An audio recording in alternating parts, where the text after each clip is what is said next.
Boa noite, meus irmãos, que a graça do nosso Deus e a paz que há em Cristo esteja sobre nós, para que a gente possa desfrutar um pouco mais da santa e preciosa palavra do nosso Deus. Nós estamos estudando agora sobre adoção.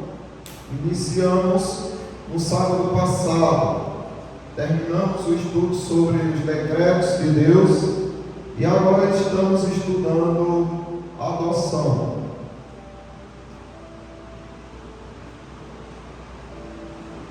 E nós vimos um pouco nesse texto da Confissão de Fé de Westminster que mostra qual é o processo da adoção nas Escrituras Sagradas. Diz assim: todos os que são justificados é Deus servido em seu único Filho Jesus Cristo, e por ele fazer participante da graça da adoção. Foi o que vimos. Por essa graça eles são recebidos no número dos filhos de Deus e gozam a liberdade e privilégio deles. Têm sobre si o nome dele, recebem o Espírito de adoção, têm acesso com confiança ao trono da graça e são habilitados a clamar: Abba, Pai.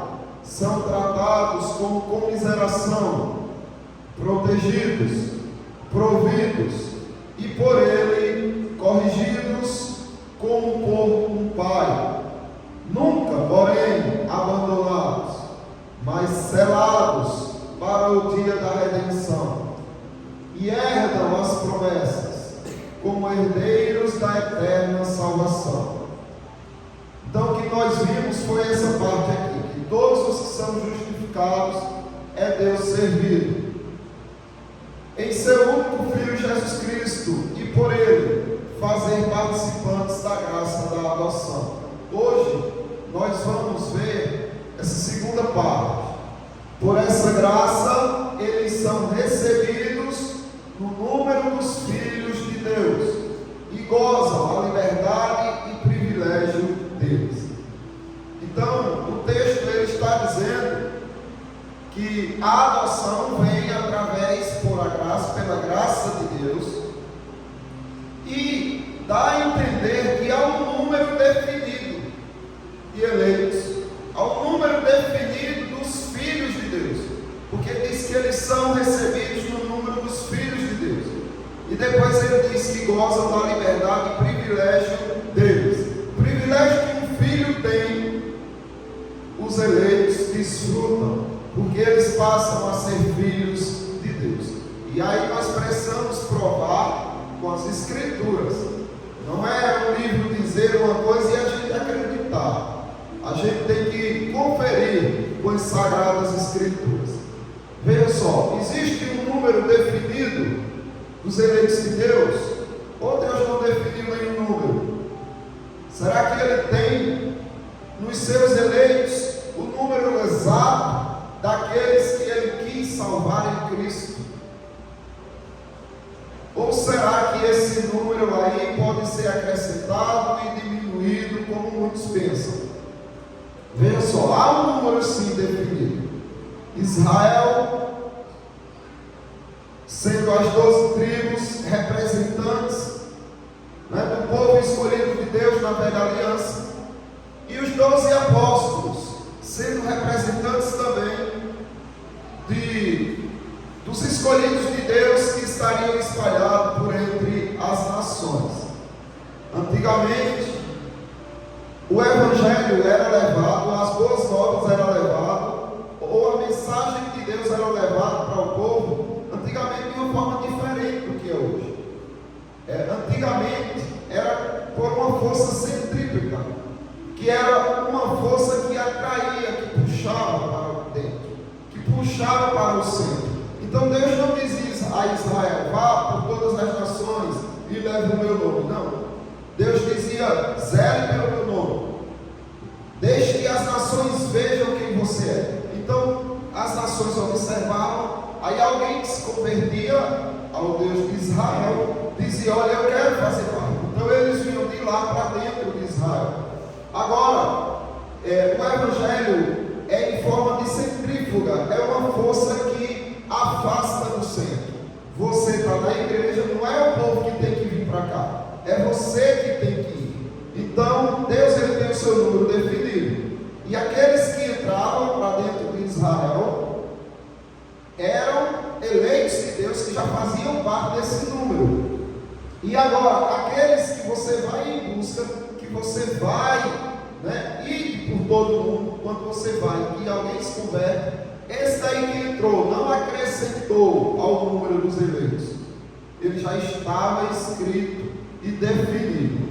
Quando a Bíblia diz assim em Apocalipse, por exemplo, capítulo 7, versículo 4: então, ouvi o número dos que foram selados.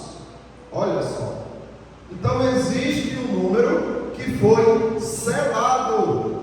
É um número definido. Era 144 mil de todas as tribos dos filhos de Israel. Então 144 mil não é que é a quantidade dos escolhidos de Deus, nem tampouco do povo de Israel que são os salvos. Mas isso é uma linguagem figurada que Deus usa para dizer duas coisas aí. Que olha, esses 144 mil são divididos em 12. E que eles vêm da aliança, que eles vêm de Israel. São todos os eleitos de Deus. E como é que a gente pode ver isso? Veja só, o poder da adoção foi dado aos eleitos de Deus. O poder foi dado a alguns de se tornarem filhos do Criador. Porque no sentido genérico, toda a criação é filha de Deus, porque veio dele. Mas no sentido de adoção, de salvação, de filho legítimo, só os eleitos de Deus. Só aqueles a quem Deus adotou, esses desfrutam verdadeiramente de serem filhos de Deus. Veja o que diz o Evangelho de João, capítulo 1, versículo 12. Mas a todos os que o receberam, a todos que receberam Jesus, deu-lhes o poder de serem feitos filhos de Deus, a saber, aos que creem no seu nome. Então aqueles que não creem, eles são apenas criaturas de Deus. O pai que eles têm é o diabo. Mas quando alguém crê, esse recebe o poder de se tornar filho de Deus. É isso que o texto está dizendo. O número, mas a seletividade no aprender de Deus. Veja só, esse número que Deus tem dos eleitos e o que eles desfrutam por fazerem parte desse número definido de filhos de Deus. Apocalipse capítulo 14, 2 e 3. Ouvi uma voz do céu, como de muitas águas, como voz de grande trovão. Também a voz que ouvi era como de arpistas, quando tangem a sua harpa. Entoavam um novo cântico diante do trono, diante dos 4 seres viventes e dos anciãos. E ninguém pôde aprender o canto.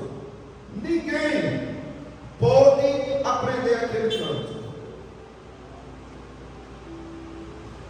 senão os 144 mil que foram comprados da terra. Somente estes podem desfrutar do gozo do aprender esse novo canto. Fora estes, ninguém mais. Veja que privilégio imenso. O número da totalidade dos eleitos de Deus, dos filhos de Deus, de todos aqueles que Jesus comprou com seu sangue, esses passaram a ter o poder de serem chamados filhos de Deus e, consequentemente, passaram a desfrutar de um aprendizado que só eles conseguiam receber. E aí você vê também a imunidade dos escritos. Dos escritos no livro da vida. A imunidade dos eleitos de Deus. A imunidade dos filhos de Deus. Ninguém pode frustrar a caminhada destes em direção ao seu Senhor. Ninguém pode frustrar a caminhada destes em direção ao seu lar, ao seu novo lar, ao lar celestial, ao lar do seu Pai. O capítulo 17, versículo 8 de Apocalipse diz assim: a besta que viste era e não é. Está para emergir do abismo e caminha para a destruição. E aqueles que habitam sobre a terra, cujos nomes não foram escritos no livro da vida, desde a fundação do mundo, se admirarão, vendo a besta que era e não é, mas aparecerá. Então veja, que privilégio tão grande, pelo fato de você ter sido chamado, eleito por Deus e chamado a ser filho de Deus.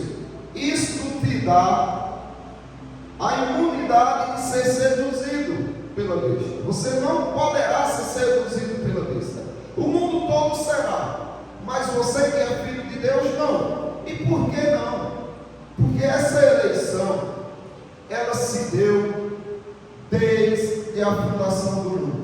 Você foi escrito no livro da vida desde a fundação do mundo. Então, pelo fato de você ter sido escrito, você precisou ser chamado. À medida que Ele te chamou, Ele te adotou. Agora você é filho. E por causa disso, você jamais perecerá com a besta e seus seguidores. A garantia sobre os filhos.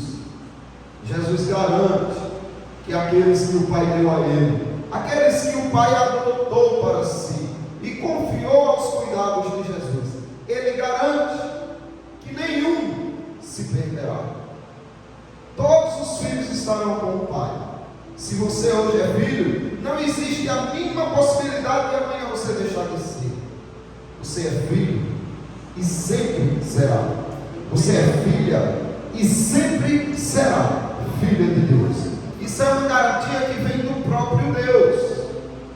É uma garantia que vem do próprio Jesus Cristo.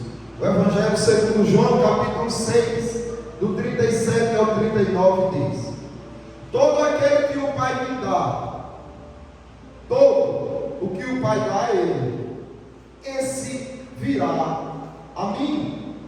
Então é impossível alguém que o Pai, algum filho que o Pai adotou e confiou a Jesus, é impossível que esse filho não vá a Jesus. Esse virá a mim. E o que vem a mim, de modo nenhum, não existe possibilidades de ele lançar fora. De modo nenhum o lançarei fora. E por que Jesus não vai lançar fora alguém que o Pai confiou a Ele? Porque Ele desceu de lá para fazer a vontade do Pai. E a vontade do Pai era que Jesus Cristo salvasse todos os que Ele adotou, todos os que Ele escolheu para si. Porque eu desci do céu não para fazer a minha própria vontade, e sim a vontade daquele que me enviou. Aí complica a situação. Por quê? Qual é a vontade do Pai? Qual é a vontade de Deus? Confiar a Jesus. O Pai tinha uma vontade e disse: eu vou confiar meu filho. A vontade de Deus foi confiada em certa medida aos anjos, e eles fizeram a sua própria vontade. Foi confiada aos homens, e eles fizeram a sua própria vontade. Agora foi confiada ao seu próprio filho, unigênito. Será que esse não faria exatamente conforme a vontade do seu Pai? E a vontade de quem me enviou é esta: que nenhum eu perca de todos os que me deu. nenhum filho, filha se perderá, de todos aqueles que o Pai deu, confiou a Jesus. Pelo contrário, eu o ressuscitarei no último dia. Eles estarão comigo. Então, é importante que a gente tenha essa consciência. Ao nome, né, nós vamos ver mais à frente isso, porque os nossos estudos vão chegar nessa parte aí, mas há um nome marcado na fronte de todos aqueles que são filhos de Deus, de todos aqueles que Deus tomou para si, elegeu antes da fundação do mundo. Deus marcou com o seu nome na fronte. Os seguidores da besta terão o número dela na fronte e na mão direita, sim, terão, mas os seguidores de Cristo terão também o nome de Deus na sua fronte. 14:1 de Apocalipse diz isso. Olhei, e eis o Cordeiro em pé sobre o monte, e com ele 144.000. É um número definido. É como se Deus estivesse dizendo: olha, é exatamente o número que eu escolhi. Não significa que é 144.000, mas é uma forma de Deus dizer que está definido. É exatamente o que eu escolhi. Ninguém sabe o número, porque depois João, abaixo do texto, diz: olha, aí é uma multidão que ninguém podia contar. Então, quando ele disse, olha, é 144.000, é como se ele estivesse dizendo: eu pus um limite no número dos eleitos que eu quis, dos filhos que eu adotei. Eu pus um limite, não diminui nem acrescenta. Ninguém pode fazer isso. Tendo na fronte escrito o seu nome e o nome de seu pai. Então, na fronte dos eleitos de Deus, tem o nome do Cordeiro na fronte e o nome de Deus Pai. É um privilégio imenso fazer parte desse número. Ninguém merecia. Você não merecia. Pelo contrário, todos merecíamos era justamente perecer junto com os adoradores da besta. Mas, em misericórdia, em bondade, em compaixão, ele resolveu adotar. Ele resolveu fazer você filho, filha dele. Mas isso significa que o povo de Deus, os filhos de Deus, vão ter vida boa aqui nessa terra. É isso. Porque eu sou filho do rei, então eu tenho que ser tratado como príncipe aqui neste mundo. É isso, meus irmãos? É não. Os crentes, eles fogem do sofrimento como o diabo foge da cruz. É uma pena isso. É uma pena. É lógico, a gente não deve correr atrás do sofrimento, nem desejar o sofrimento, mas a gente não pode olhar para o sofrimento como sendo uma maldição. Porque o sofrimento da vida do crente não é maldição. O sofrimento, quando vem, é bênção. O sofrimento, quando é tirado, é bênção. Tudo na vida do crente é bênção. Inclusive, esse privilégio do sofrimento faz parte do número dos filhos de Deus. Faz parte da realidade deles. Muitos dizem assim: olha, a grande tribulação que vai passar é aqueles que não creem em Cristo. A igreja vai subir e vai ficar aqueles para a grande tribulação e vão ter que resistir sem o Espírito Santo. Nossa, que loucura essa! Quem é que resiste sem ter o Espírito Santo? Impossível. Qualquer um aqui só está resistindo, perseverando até o fim, porque tem o Espírito Santo. Mas a igreja vai subir e esses vão ter que, pela lei, ganhar a salvação. Outra coisa impossível. Adão, que tinha tudo para permanecer no paraíso, escolheu o pecado. Porque essas pessoas vão ser salvas pela lei? Não. Os crentes vão passar pela grande tribulação. Isso daí é um privilégio privilégio imenso. Olha só o que diz Apocalipse capítulo 13, 7 e 8. Foi-lhe dado também que pelejasse contra os santos e os vencesse.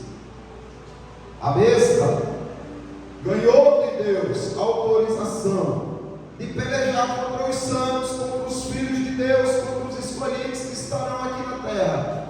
E ela vai vencer. Foi dado isso a ela para pelejar contra os santos e para vencê-los. Deu-se-lhe ainda autoridade sobre cada tribo, povo, língua e nação. Que governo poderoso vai ser esse, hein? Um governo único, aonde comandará todas as nações.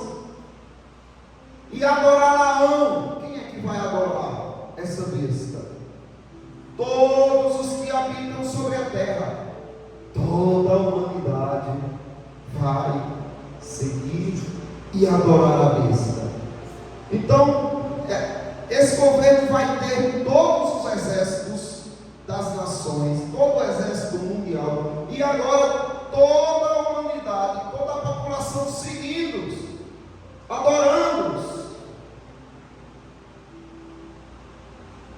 Todos aqueles cujos nomes não foram escritos no livro da vida do Cordeiro, que foi morto desde a fundação do mundo. Então vão ser toda a humanidade mas somente aqueles cujos nomes não foram escritos no livro da vida. Porque aqueles que têm o seu nome escrito no livro da vida estarão pelejando contra esse governo, pelejando contra esse sistema religioso, pelejando contra essa cultura, contra essa ideologia. Eles vão perder essa guerra, vão perecer, vão sofrer, vão ser perseguidos, massacrados, mas não se renderão. E a garantia disso é porque os seus nomes estão escritos no livro da vida do Cordeiro, que foi morto desde a fundação do mundo. No sentido de que Deus, no seu plano eterno, em harmonia e comunhão com o conselho da Trindade, decidiu isso. Meu filho vai morrer como o Cordeiro que representará na velha aliança. Ele vai morrer como aquele Cordeiro. Isso Deus programou na eternidade. Para quê? Para que você pudesse ser filho, para que você pudesse ser filha, e para que você conseguisse morrer guerreando contra o sistema e não se corromper e não desistir de sua fé. Tudo isso garantido pelo Pai. Então é um privilégio esse sofrimento. E olha ainda o que diz agora no capítulo 6, do 9 ao 11 de Apocalipse. Quando ele abriu o quinto selo, vi debaixo do altar as almas daqueles que tinham sido mortos por causa da palavra de Deus e por causa do testemunho que sustentavam. Então o que foi que João viu, o apóstolo? Ele viu debaixo do trono de Deus um monte de irmãos ali adorando a Deus debaixo do seu trono. E esses irmãos que ele viu haviam sido mortos por causa do sistema anticristão, do sistema que abomina a palavra de Deus. E eles morreram porque eles tinham confessado a palavra de Deus e davam testemunho dela. Aí João vê uma coisa curiosa: clamaram em grande voz, dizendo: até quando, ó soberano Senhor, santo e verdadeiro, não julgas, nem vingas o nosso sangue dos que habitam sobre a terra? Então lá eles estão com o senso de justiça no ápice. O senso de justiça que eles têm é o mesmo de Cristo, que deixa o Senhor Jesus Cristo irado contra o mal, contra a perversão, contra as injustiças. E esse senso de justiça faz eles clamarem a Deus: Senhor, vinga logo, vinga a maldade na terra. Mas ali não é lugar de ira, ali não é lugar de de ansiedade, ali não é lugar de tristeza, ali não é lugar de angústia. Então Deus deixa bem claro para eles, aqui não é lugar para isso. O que é que Deus faz? Então, a cada um deles foi lhe dado vestiduras brancas, e lhes disseram que repousassem. Repousem, fique calmo, fique tranquilo, repousem ainda por pouco tempo. Qual é o tempo do repouso? Até se completar o número dos escolhidos de Deus. Assim que o último eleito for chamado e perecer, aí o Senhor diz: chegou o fim. Assim que o último eleito entrar, aí virá o arrebatamento, virá o juízo final. Que repousasse um pouco de tempo, um pouco mais, até que também se completasse o número dos seus conservos e seus irmãos, que iam ser mortos, como igualmente eles foram.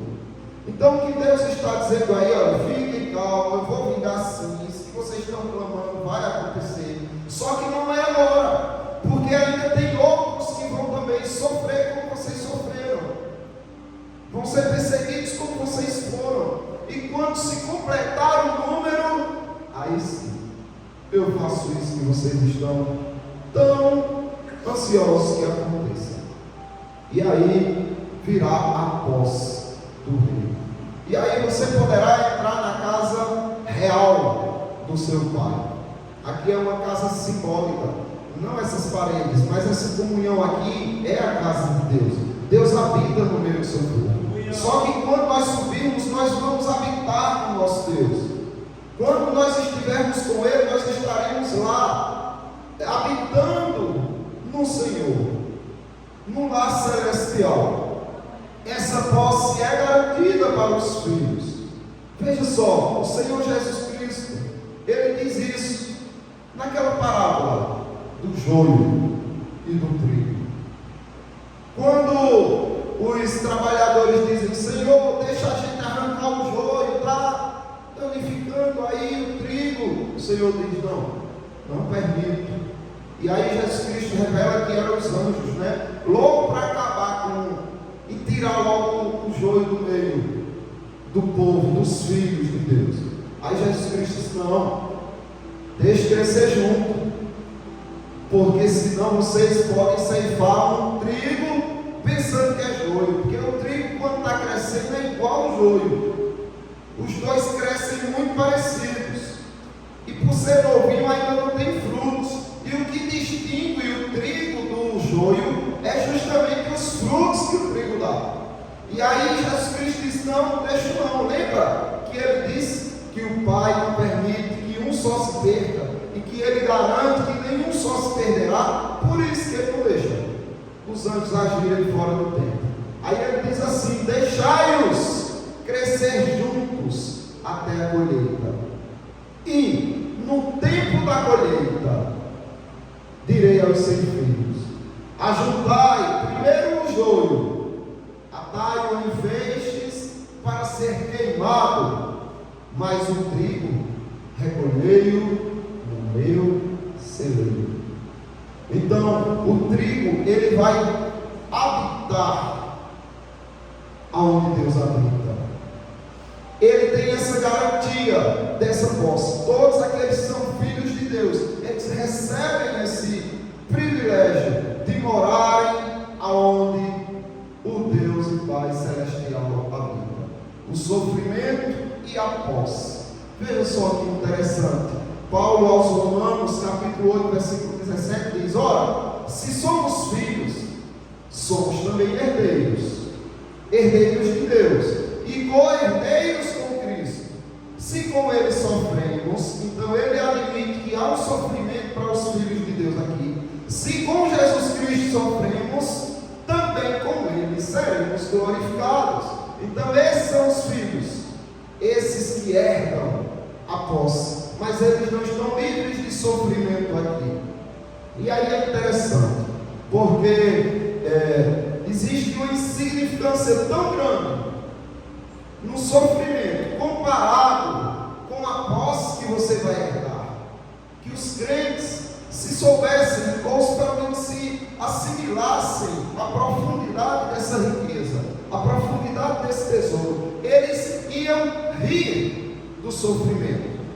Quando algo acontecesse que os aborrecesse, eles ririam e seguiriam em frente, sorrindo, se eles tivessem noção do que os espera.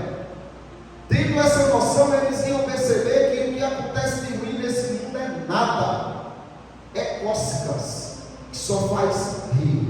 Mas por se distanciar dessa compreensão e se aproximar tanto do que é material, tanto do que os olhos veem aqui na terra e do que as mãos apalpam, eles sofrem só pela possibilidade de um dia perderem aquilo que conquistaram aqui, porque estão longe de entenderem o que os espera depois daqui. Romanos ainda 8, 17 e 18 diz: porque para mim tenho por certo, Paulo tinha certeza disso, que os sofrimentos do tempo presente não podem ser comparados com a glória a ser revelada em nós. Não compare com a glória que há de ser revelada em nós. Então é insignificante a dor, o sofrimento que você passa aqui, se você tivesse compreensão do que te espera como filho. Além desta vida, você riria do que tem sofrido aqui nesta vida. Que Deus abençoe os irmãos, e se algum irmão quiser partilhar algum, dizer, questionar, perguntar, fique à vontade.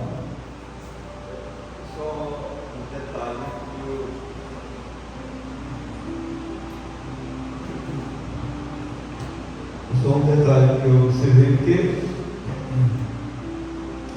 existe um mistério e uma harmonia de Deus com determinados números, né, que Deus usa. O 7 e o 12, né, são números simbólicos, representativos de Deus. E quando eu olhei esse detalhe de 12 que Deus escolheu, que são os filhos de Israel, os filhos de Jacó, né, representando o chamado de Deus para a aliança, né? A aliança dos seus filhos. E depois, os 12 apóstolos foram escolhidos por Jesus Cristo para representar todas as nações, né, que foram escolhidos por causa do nome de Jesus. Então, quando nós comparamos 12, verso 12 por 12 vezes 12, dá exatamente o número de 144, 12 vezes 12. Então, uma representação de que Deus quis dizer que 144 é o número porque está selado com a aliança e com a promessa. É verdade, é isso aí. Muito bem. Mais algum irmão, irmã? Então, oi? Alexandra ali, né? Não, mas é porque sai aqui a pergunta também, né, na gravação.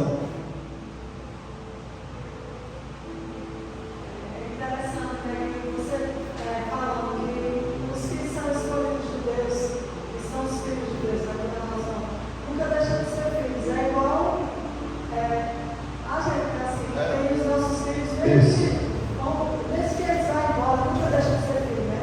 Sempre vai ser filho, né? E imagina Deus, né? Nós somos pais, os filhos podem errar conosco, né?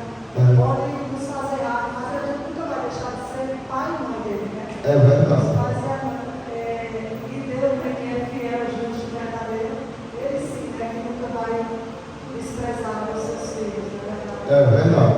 Isso que a missionária Alexandra falou é interessantíssimo, porque a gente também passa a ter compreensão dessa filiação, quão forte ela é. Veja bem, porque o meu filho, a minha filha, ela nunca deixa de ser. Por mais que o homem a rejeite, continua sendo, porque o sangue está ali no DNA. Não é? Digamos que você morreu, passou um tempo, de quem essa pessoa é filha, não lembra mais e tal. Faz um DNA, descobre, o pai, a mãe era fulano. Então, denuncia ali. Essa filiação não tem como acabar. No entanto, a filiação de Deus ainda é mais forte. A nossa filiação para com o nosso Deus Pai ainda é mais forte. Por quê? Porque não são sangue simplesmente comum que nos liga ao Pai, mas é o sangue do seu filho.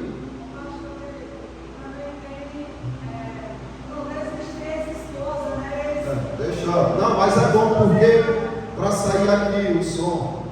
Da próxima vez, então você também vai entender mais aqui. Assim, quando a pessoa casa, até tem uns casais que se separam, não conseguem, fica ex-esposas, mas não existe ex-filho, né? Justamente. Jesus Cristo é o Filho eterno de Deus, o Pai. Esse Filho eterno assumiu um corpo humano para se tornar igual a você, para que tornasse você sob a mesma condição que ele, como um filho. Mas para isso ele precisou dar o sangue dele para você. Então quando Deus olha para o teu sangue, Deus vê o sangue do filho dele. Então agora você tem o sangue de Cristo que torna você agora ligado diretamente a Deus como teu pai e você como filho, né?